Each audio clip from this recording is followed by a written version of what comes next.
le goût de la trahison est amer, comme du métal sur ma langue. Je me tiens au fond d'une conférence de presse bondée et je regarde Lucas Greer, mon PDG, dévoiler mon invention au monde. Mon cœur bat la chamade alors qu'il brandit la petite puce électronique que j'ai créée de mes propres mains. Cette technologie révolutionnaire, se vante-t-il au micro, va changer les soins de santé pour toujours. La foule éclate d'applaudissements. Les appareils photo clignotent. Je me sens malade. Hier encore, je lui avais montré mon prototype lors d'une réunion privée, lui expliquant comment il pouvait détecter des maladies par contact cutané. Je lui avais confié ma plus grande création. Maintenant, je le regarde s'attribuer tout le mérite, sans jamais mentionner mon nom. Mes mains tremblent lorsque je sors mon téléphone et consulte le site web de notre entreprise. La voilà, déjà mise à jour, la puce Elcan inventée par Lucas Greer. J'ai l'impression d'avoir reçu un coup de poing dans le ventre. Alors que la foule applaudit, Lucas attire mon attention depuis la scène. Il n'a pas l'air coupable ni honteux. Au lieu de cela, il sourit. Ce petit sourire cruel me dit tout. Cela a toujours été son plan. Il n'a jamais eu l'intention de me donner du crédit et il pense que je ne peux rien y faire. Je me retourne et sors, mon esprit s'emballant. Il n'a aucune idée de ce qui s'en vient. Claire, s'il te plaît, assieds-toi, Lucas désigne la chaise en face de son immense bureau. Son bureau est tout en verre et chrome avec une vue sur San Francisco qui coûte probablement plus que mon salaire annuel. Je reste debout. Tu as volé mon travail, dis-je, ma voix étonnamment ferme malgré la rage qui m'envahit.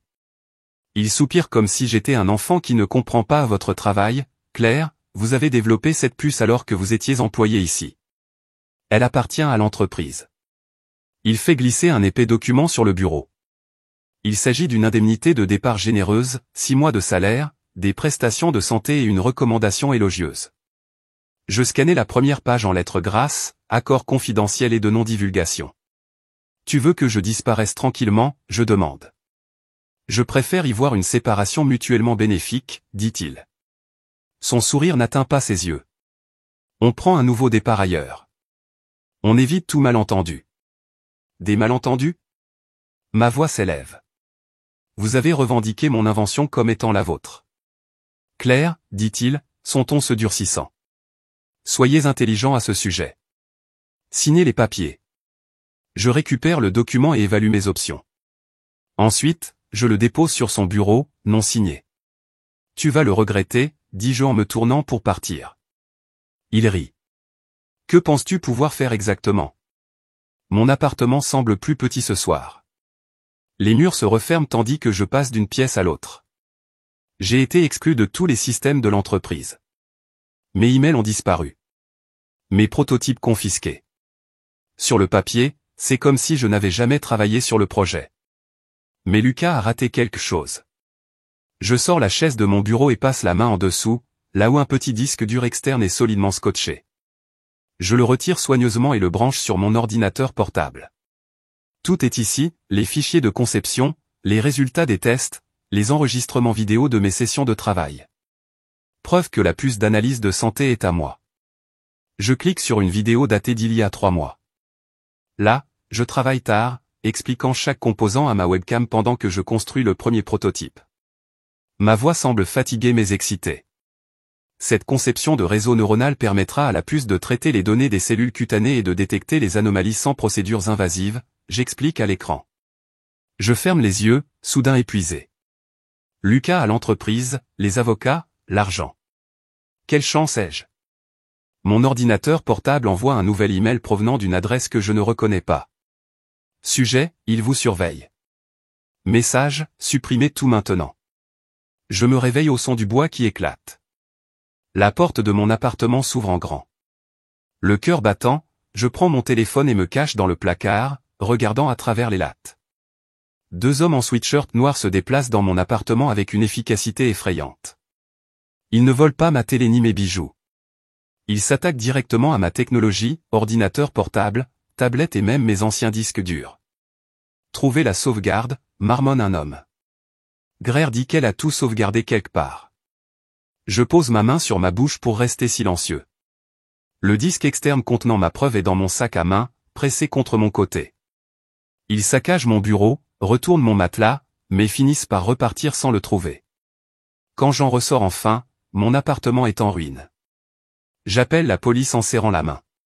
L'officier qui arrive regarde à peine autour de lui. Probablement juste des voleurs au hasard, dit-il en me tendant un numéro de dossier. Lorsque j'appelle le commissariat plus tard pour faire un suivi, ils n'ont aucune trace d'un officier Jenkins ni de mon numéro de dossier.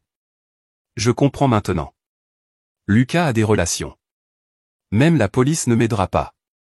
Je cache le lecteur dans un nouvel emplacement et crée un dossier cloud crypté. Je télécharge un fichier critique et le nomme Phoenix 49 Proof. Le jeu a changé. Le sommeil m'échappe alors que je me blottis dans une chambre de motel bon marché payée en espèces. Mes doigts survolent un nouvel ordinateur portable que j'ai acheté chez un prêteur sur gage. Personne ne peut me retracer cela. Lucas pense qu'il en est un, il a effacé toute trace de mon travail. Mais il ne connaît pas la sécurité intégrée que j'ai intégrée à chaque puce L-Scan, ma police d'assurance. Le code apparaît sur mon écran, une chaîne complexe de commandes que j'ai intégrée profondément dans le système d'exploitation de la puce. C'est une bombe à retardement numérique. À moins que quelqu'un ne saisisse ma clé d'authentification personnelle tous les 30 jours, l'ensemble du système s'arrêtera. Pas une seule puce, toutes. Je vérifie le compte à rebours, 16 jours jusqu'à la fermeture de la première fenêtre d'authentification. Lucas a déjà commencé la production en série. Bientôt, ces puces seront présentes dans les hôpitaux et cliniques du monde entier. Et au 31e jour, ils cesseront tous de travailler simultanément. Je pourrais arrêter ça. Je pourrais contacter Lucas maintenant, lui expliquer la sécurité, négocier un crédit et une compensation. Au lieu de cela, je ferme mon ordinateur portable et murmure, tic-tac, Lucas. Parfois, la seule façon de se faire entendre est de faire un bruit très fort. Je regarde l'événement de lancement sur mon ordinateur portable, blotti dans le coin arrière d'un café. L'analyse de la santé est omniprésente, dans les émissions matinales, dans les revues médicales et dans les tendances des réseaux sociaux. Lucas est sous les projecteurs, acceptant les éloges et répondant aux questions avec une humilité exercée. Nous révolutionnons les soins de santé préventifs, a déclaré Baki à un journaliste. Imaginez détecter le cancer avant l'apparition des symptômes. Le cours de l'action s'envole. Les investisseurs se démènent pour obtenir une part de l'action. Les médecins sont ravis des premiers résultats. Lucas est salué comme un génie visionnaire. Pendant 30 jours, la success story se construit. Je me demande presque si j'ai fait une erreur avec ma sécurité. Peut-être que le monde a besoin de cette technologie, peu importe à qui en revient le crédit. Ensuite, le jour 31 arrive. Je regarde une démonstration médicale en direct quand cela se produit. Le médecin fronce les sourcils et tape sur l'appareil. Il semble que nous ayons des difficultés techniques. Des rapports similaires affluent du monde entier. Les puces d'analyse de santé ne sont pas seulement problématiques, ils sont complètement morts. Lucas apparaît dans les émissions d'urgence, promettant une solution rapide. Mais je sais mieux. Ces ingénieurs rechercheront le code pendant des jours sans trouver le problème. Je crée un compte anonyme et poste un message en ligne. L'authenticité est primordiale. P49. Ce n'est que le début. Phoenix 49 est né. J'ai créé des comptes anonymes sur plusieurs plateformes, via des VPN. Mon premier coût est parfaitement calculé. 10 minutes avant une réunion d'investisseurs majeurs, je publie des emails internes montrant mes premiers travaux sur la puce L-Scan. Les emails montrent clairement que Lucas répond à mes créations, à ma percée. Dans un message accablant, il écrit même, « Claire, c'est un travail brillant. Discutons de la manière de le présenter au conseil d'administration. » J'inclus les horodatages, les métadonnées du serveur, tout pour prouver l'authenticité. La fuite se propage comme une traînée de poudre. Qui est Phoenix 49 commence à être tendance chez Grierson Tech. Le chaos éclate. La réunion des investisseurs déraille alors que Lucas est bombardé de questions. Les cours boursiers chutent de 15% en une heure.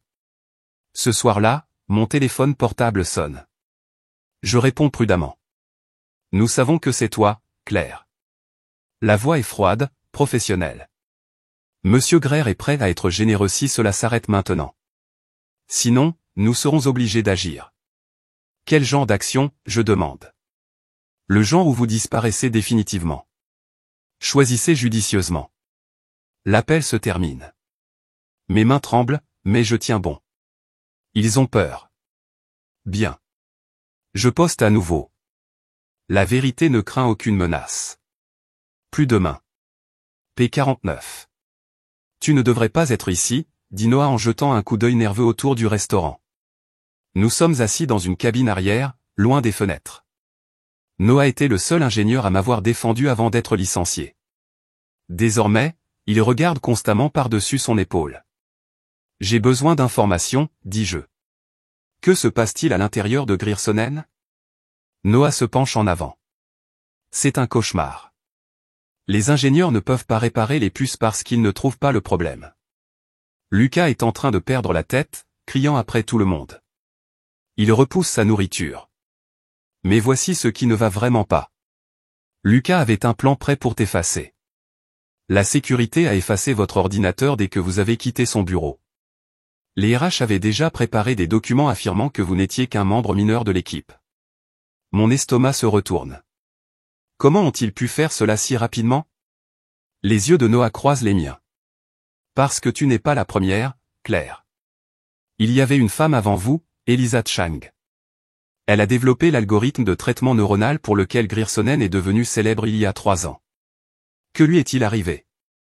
Elle a confronté Lucas. Le lendemain, elle était partie. L'histoire officielle était qu'elle souffrait d'une dépression nerveuse. Elle travaille maintenant dans une station-service. Personne ne la croit. J'ai froid partout. Lucas a déjà fait ça. Noah hoche la tête et il recommencera à moins que quelqu'un ne l'arrête. Mon téléphone vibre avec un SMS d'Ava, une collègue que je considérais autrefois comme une amie.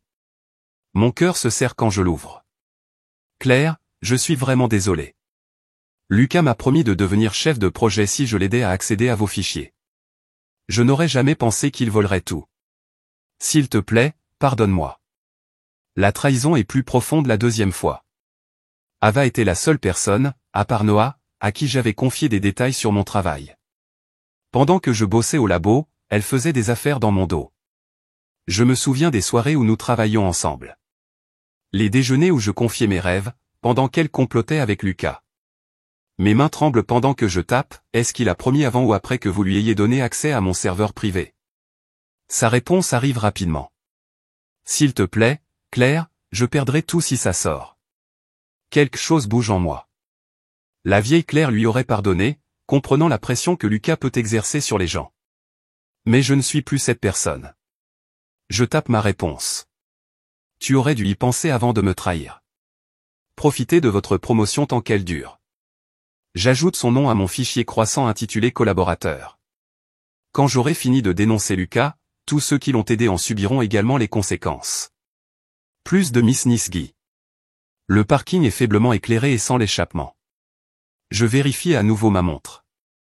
Elle est en retard. Êtes-vous Phoenix 49? Je me retourne.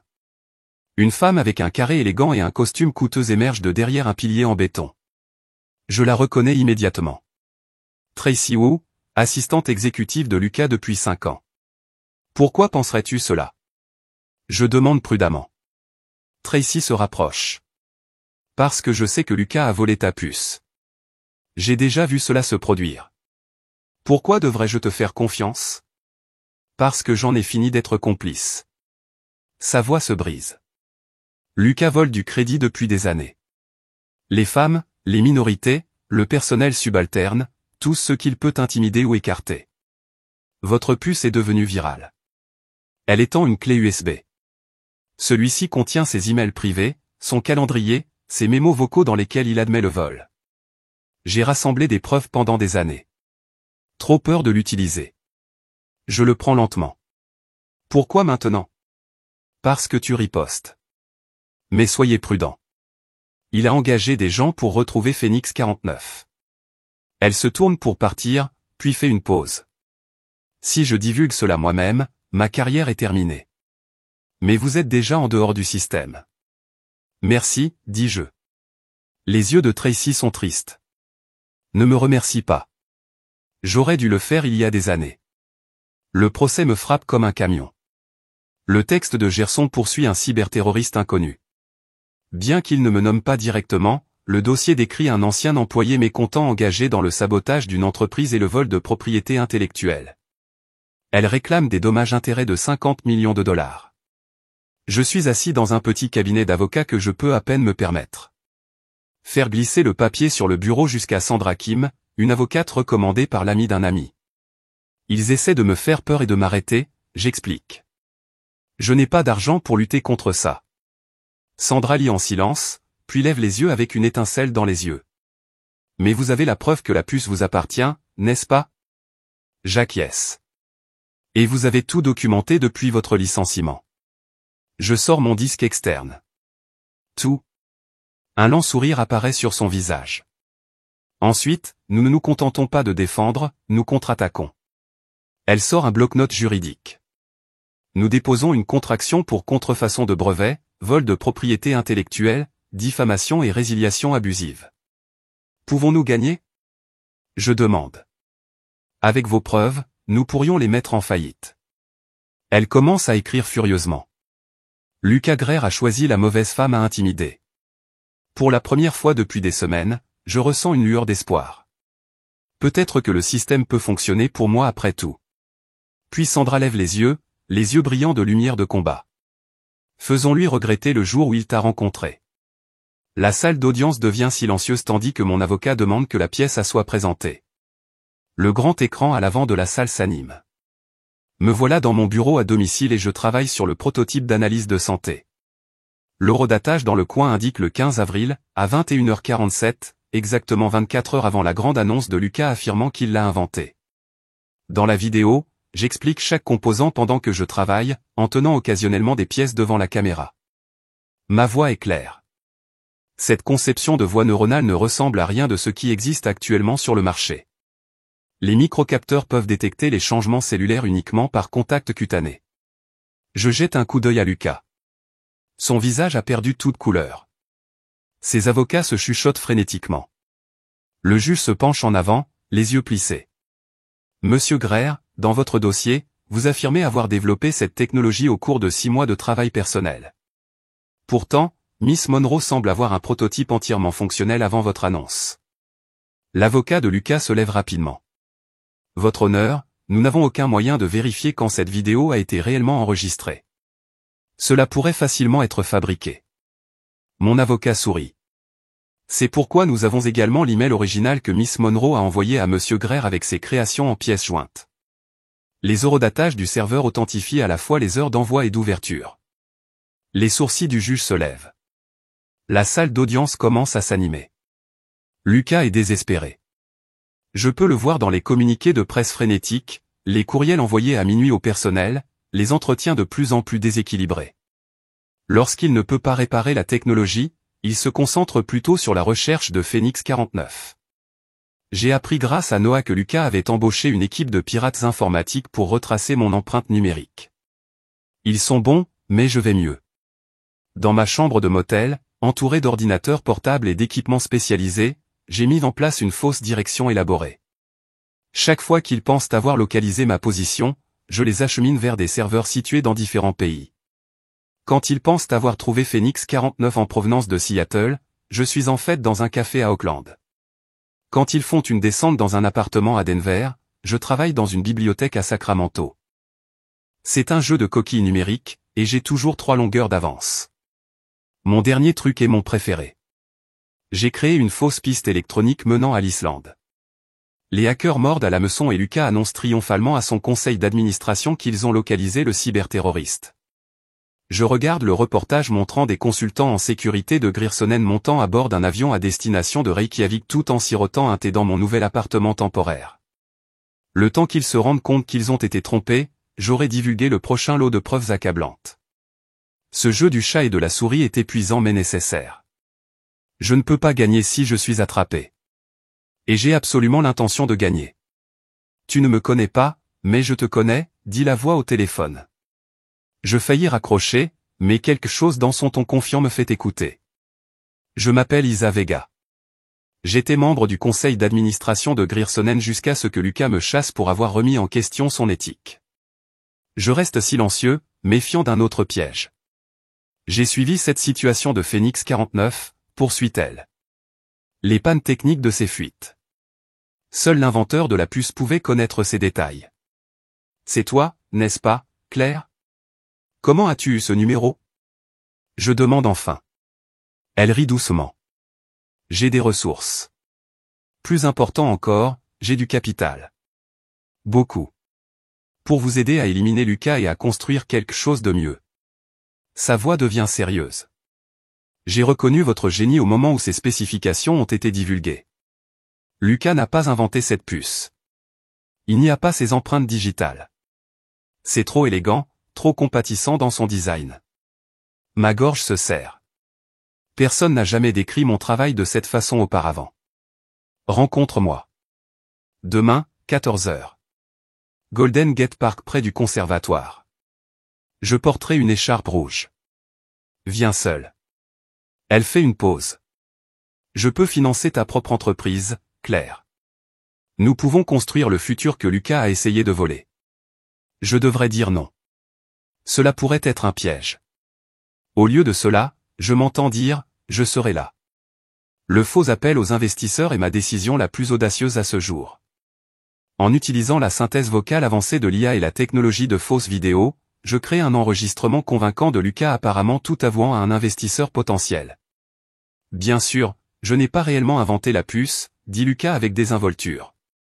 Je l'ai pris d'une ingénieure assez naïve pour me montrer son prototype. Au moment où elle a réalisé ce qui s'était passé, j'avais déjà effacé ses contributions. Le faux investisseur semble choqué.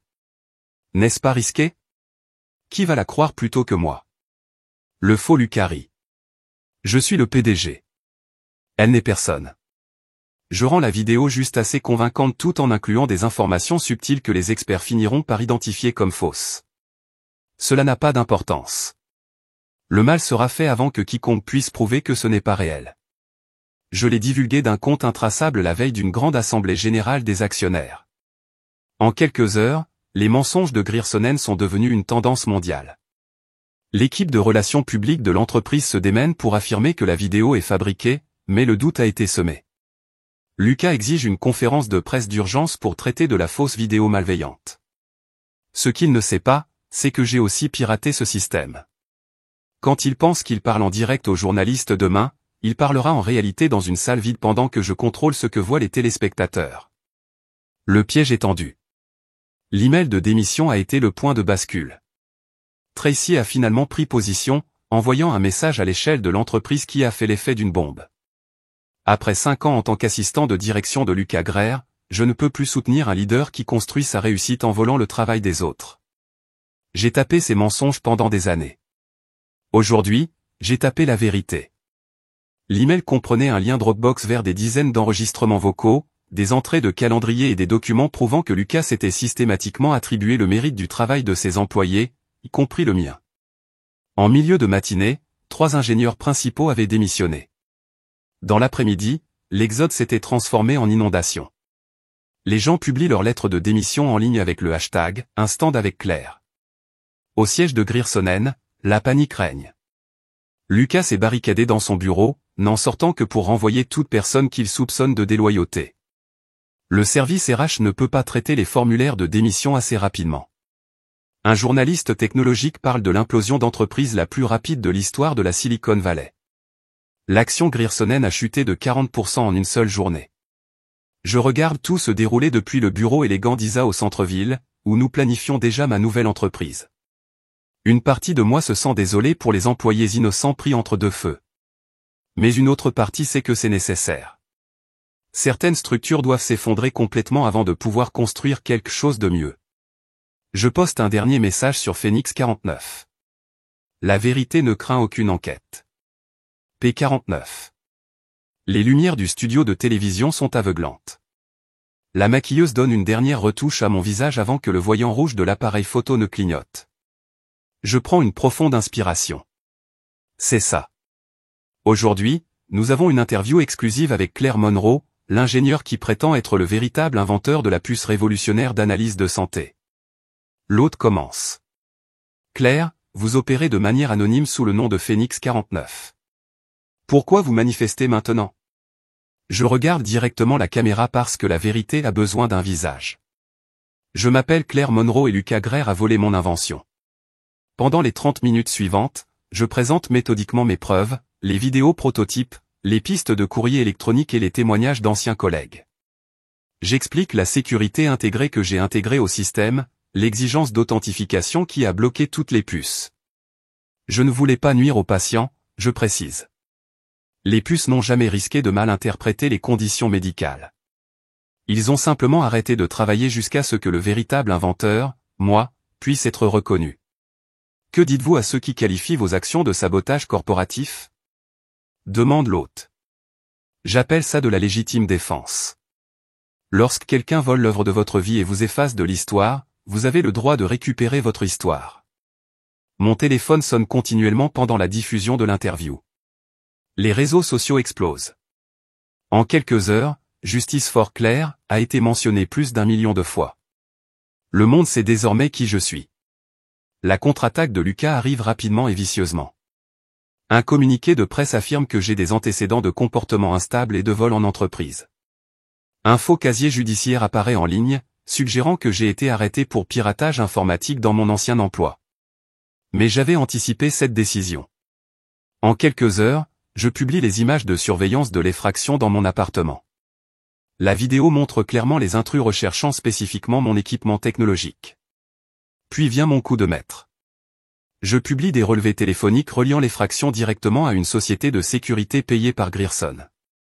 Ils n'ont pas seulement volé mon idée, dis-je à un journaliste. Ils sont entrés par effraction chez moi pour détruire des preuves. La police, incapable d'ignorer ces preuves publiques, rouvre l'enquête. Cette fois, de vrais officiers arrivent au quartier général de Griersonen avec des mandats d'arrêt. Pendant ce temps, d'anciens collègues commencent à s'exprimer. Claire était l'ingénieur le plus brillant avec qui j'ai jamais travaillé, déclare l'un d'entre eux. Tout le monde savait qu'elle avait créé la technologie d'analyse médicale. Lucas fait désormais moins d'apparitions publiques. Lorsque les caméras le captent, il a l'air hagard, mal rasé. Le conseil d'administration a convoqué une réunion d'urgence pour discuter de son avenir. Je reçois un texto de Tracy. Il parle de remplacement. Cela se produit. Pour la première fois depuis le début de ce cauchemar, je m'autorise un véritable sourire. La justice arrive plus vite que prévu. Mais mon travail est loin d'être terminé. Le bureau d'Isa au centre-ville est devenu notre siège social. La salle de conférence aux parois de verre est remplie de visages familiers. Noah, qui m'a défendu, Tracy, qui a dénoncé les mensonges de Lucas, et 4 autres anciens employés de Griersonen qui m'ont contacté après mon apparition à la télévision. Bienvenue dans l'équipe fondatrice de Monroe Medical Technology, annoncez-la. Chacun de vous est ici parce que vous croyez en la vision de CLA et parce que vous avez prouvé votre intégrité. L'énergie dans la pièce est électrique. Ce ne sont pas seulement des collègues, ce sont des croyants, des gens qui ont risqué leur carrière pour défendre ce qui est juste. Nous passons la journée à présenter notre version améliorée de la technologie HealthCam. Grâce aux compétences en ingénierie de Noah et à la connaissance du marché de Tracy, nous progressons rapidement. Notre puce fera tout ce que l'original avait promis, mais en mieux, j'explique en dessinant sur le tableau blanc. Une détection plus sensible des maladies, une durée de vie plus longue de la batterie et, surtout, un accès abordable pour tous les patients, pas seulement pour les riches. À la fin de la réunion, une enveloppe anonyme arrive à la réception. À l'intérieur se trouve une seule note, il regarde à nouveau. L'écriture manuscrite n'est pas familière. Je le partage avec l'équipe, et la sécurité est immédiatement renforcée.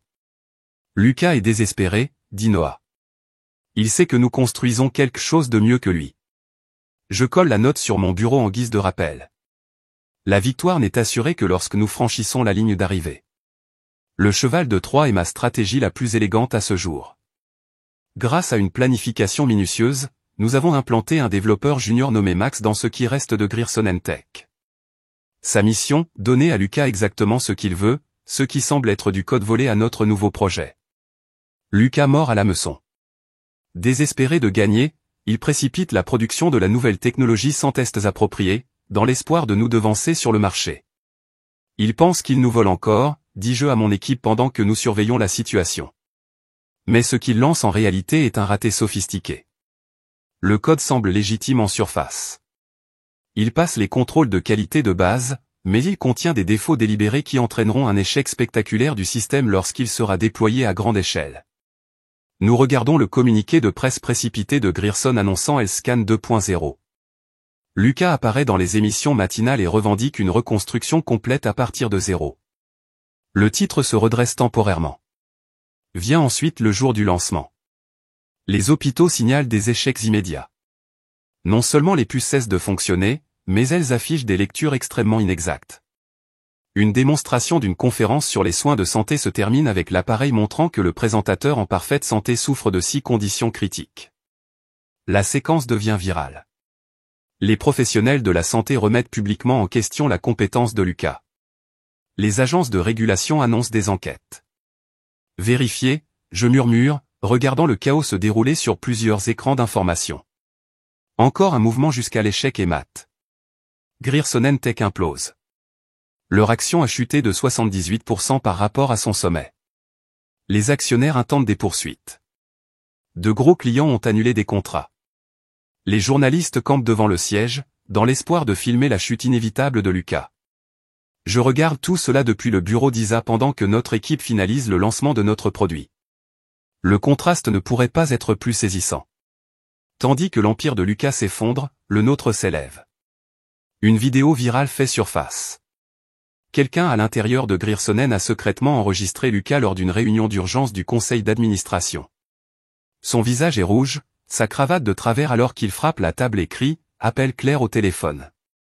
Je me fiche de ce qu'il faut. Le clip devient un mème instantané.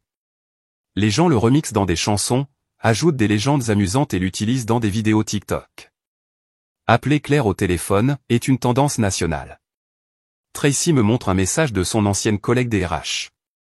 Le conseil d'administration a lancé un ultimatum à Lucas. Réparez ça ou démissionnez. Il dispose de 48 heures. Il va vous appeler, prédit Noah lors de notre réunion de l'après-midi. Il n'a pas le choix. Comme par hasard, mon téléphone sonne. Numéro inconnu. Je l'ai mis sur haut-parleur pour que tout le monde puisse entendre. Claire. La voix de Lucas semble brisée. Nous devons parler. Je croise le regard d'Isa de l'autre côté de la table. Elle hoche légèrement la tête. Mon bureau, je réponds calmement.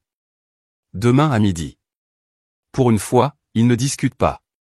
Lucas ne ressemble en rien au PDG confiant qui a volé mon invention. Son costume coûteux pend librement sur sa silhouette.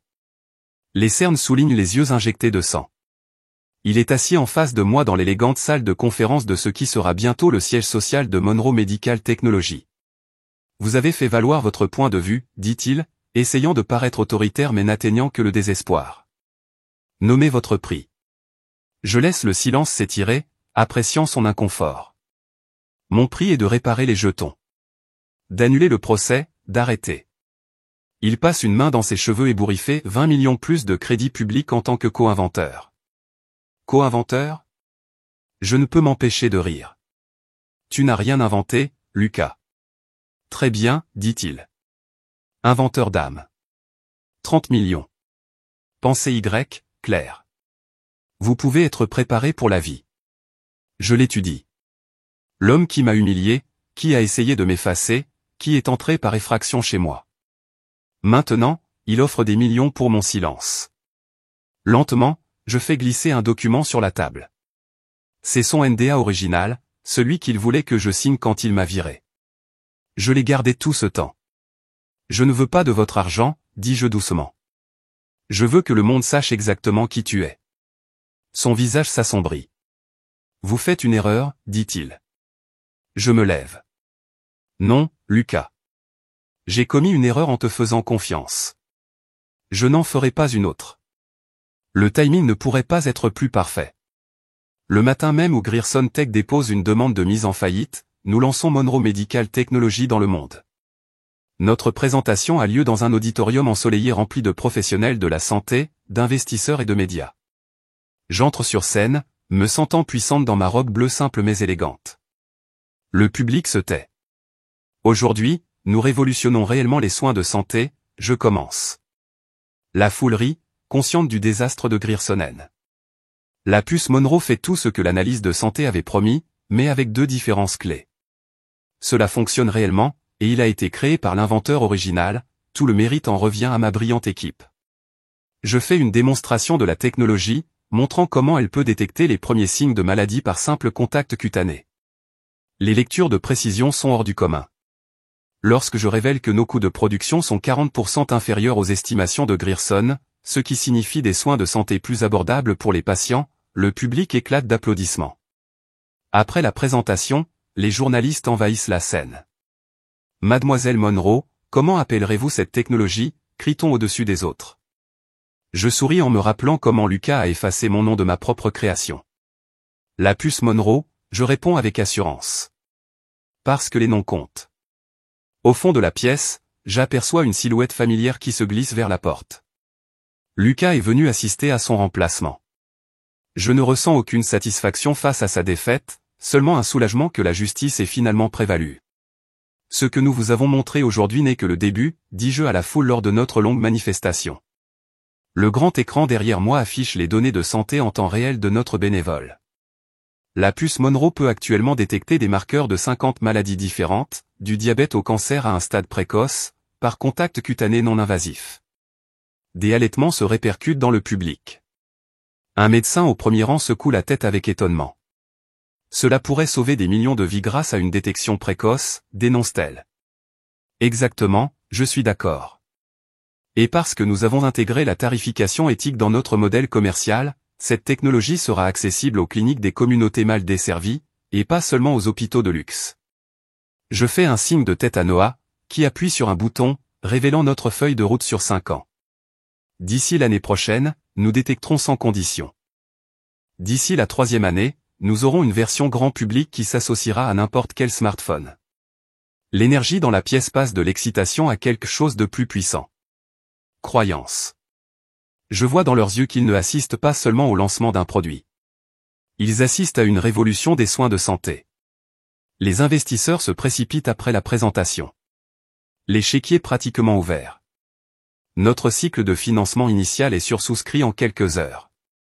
Ella me rejoint sur scène alors que les appareils photo clignotent. Ce n'est que le début, annonce-t-elle, son bras autour de mes épaules. Claire Monroe ne crée pas seulement un produit, elle crée l'avenir. Le public se lève en standing ovation. 1 an plus tard, je traverse l'espace de travail ouvert du siège social de Monroe Medical Technology.